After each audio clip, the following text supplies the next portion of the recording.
Hello everyone.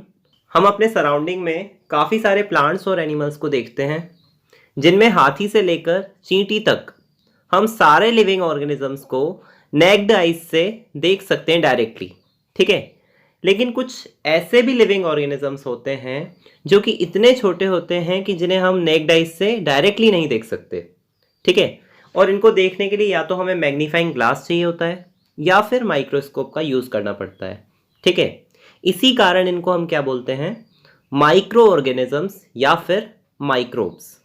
ठीक है, micro organisms को 4 मेजर ग्रुप्स में क्लासिफाई किया गया है: bacteria, fungi, protozoa and some algae.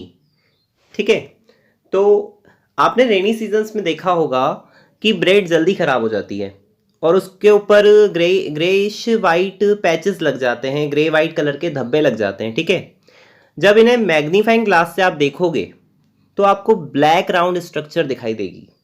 ठीक है, यही ब्लैक राउंड स्ट्रक्चर क्या कहलाती है? फंगस। ठीक है, जो कि एक माइक्रो ऑर्गेनिज्म है। इनके अलावा जो वायरस होते हैं वो भी होते तो माइक्रोस्कोपिक ही हैं, लेकिन ये दूसरे माइक्रो ऑर्गेनिजम्स से थोड़े डिफरेंट होते हैं। ठीक है, ये करते क्या हैं?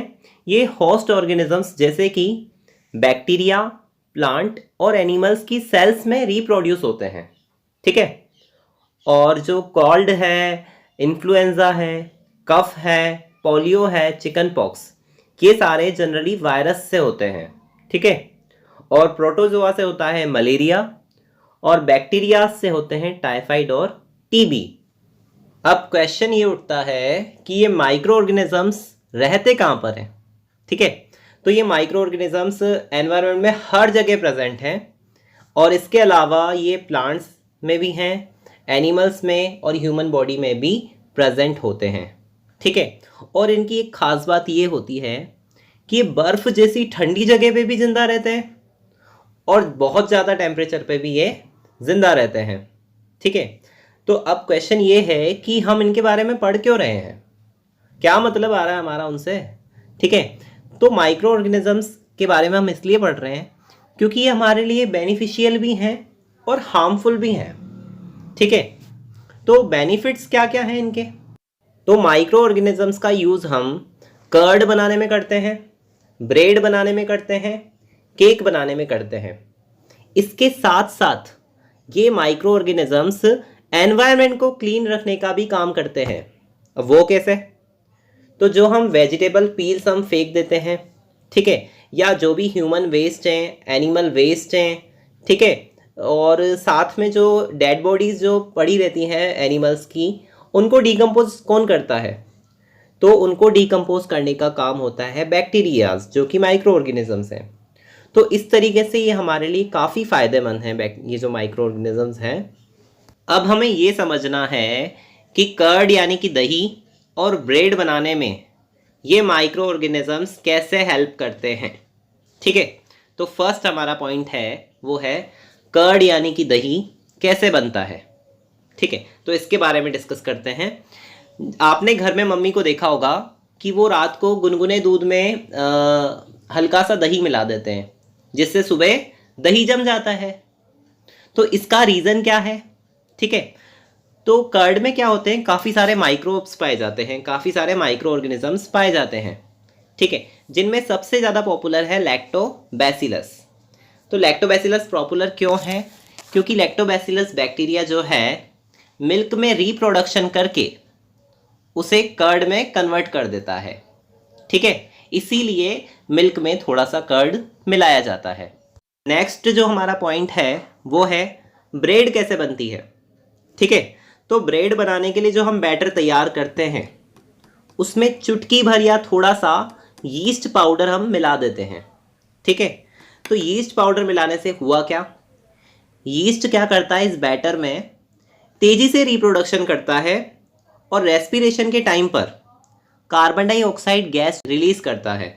ठीक है, रेस्पिरेशन के टाइम पर कार्बन डाइऑक्साइड गैस रिलीज करता है और यही गैस बबल्स बैटर का वॉल्यूम इंक्रीज कर देते हैं और इसी कारण ब्रेड जो है वो स्पंज जैसा बनता है। अब तक हमने ये पढ़ा कि हम घरों में माइक्रो ऑर्गेनिजम्स को कैसे यूज़ करते हैं। अब हम ये पढ़ेंगे कि कमर्शियली इनका किस तरीके से यूज़ किया जाता है। ठीक है, तो अल्कोहल बनाने में, वाइन बनाने में, एसिटिक एसिड को लार्ज स्केल पर बनाने में माइक्रो ऑर्गेनिजम्स का यूज़ करते हैं। बार्ले, व्हीट, राइस और फ्रूट्स में जो शुगर होती है, नेचुरल शुगर होती है, तो यीस्ट उसमें उस शुगर को क्या करता है, अल्कोहल में कन्वर्ट कर देता है। ठीक है, और शुगर से अल्कोहल में कन्वर्जन का जो ये प्रोसेस होता है, इसको क्या बोला जाता है, फर्मेंटेशन। ठीक है, और फर्मेंटेशन को डिस्कवर करने वाले कौन थे, लुईस पास्चर। मेडिसिन्स बनाने में भी माइक्रो ऑर्गेनिजम्स का यूज़ किया जाता है। अब वो कैसे, जब भी हम कभी बीमार पड़ते हैं तो डॉक्टर्स हमें क्या करते हैं, पेनिसिलिन का इंजेक्शन देते हैं या फिर एंटीबायोटिक टैबलेट्स या उसके कैप्सूल्स देते हैं। ठीक है, इन एंटीबायोटिक मेडिसिन्स को बनाने के लिए ही माइक्रो ऑर्गेनिजम्स यूज़ करते हैं। ठीक है, तो ये माइक्रो ऑर्गेनिजम्स हमारी बॉडी के अंदर जाते हैं और जो डिजीज़ पैदा करने वाले माइक्रो ऑर्गेनिजम्स हैं, डिजीज़ कॉजिंग माइक्रो ऑर्गेनिजम्स हैं, उनकी या तो ग्रोथ को रोक देते हैं या फिर उन माइक्रो ऑर्गेनिजम्स को किल कर देते हैं। ठीक है, तो इस तरीके से ये मेडिसिन्स में भी यूज़ किए जाते हैं। और आमतौर पर जो हम मेडिसिन्स यूज़ करते हैं, एंटीबायोटिक्स यूज़ करते हैं, उनके कुछ नाम हैं, स्ट्रेप्टोमाइसिन, टेट्रासाइक्लिन और एरिथ्रोमाइसिन। वैक्सीन के बारे में तो आप सभी ने सुना होगा, तो ये वैक्सीन काम कैसे करती है इसको थोड़ा समझते हैं। जैसे ही कोई डिजीज़ पैदा करने वाला माइक्रो ऑर्गेनिज्म हमारी बॉडी के अंदर एंटर करता है, ठीक है, तो हमारी बॉडी उससे फाइट करने के लिए एंटीबॉडीज़ प्रोड्यूस करती है। ठीक है, और बॉडी को इतना भी ध्यान में रहता है कि अगर वही वाला माइक्रो ऑर्गेनिज्म बॉडी में फिर से एंटर करेगा तो उससे कैसे फाइट करनी है। ठीक है, तो अगर किसी हेल्दी पर्सन की बॉडी में डेड या फिर इनएक्टिव, है ना, मरा हुआ माइक्रो ऑर्गेनिज्म एंटर कराया जाए, ठीक है, तो हमारी सेल्स उसी के अगेंस्ट एंटीबॉडीज प्रोड्यूस करके डिजीज पैदा करने वाले माइक्रोब्स को किल कर देती है। ठीक है, और ये एंटीबॉडीज हमारे बॉडी में हमेशा के लिए बनी रहती हैं। ठीक है, और ताकि हमारी बॉडी को डिजीज से प्रोटेक्शन मिला रहे। ठीक है, अब बात है कि वैक्सीन भी ठीक इसी तरीके से काम करती है जैसा कि अभी हमने प्रोसेस समझा।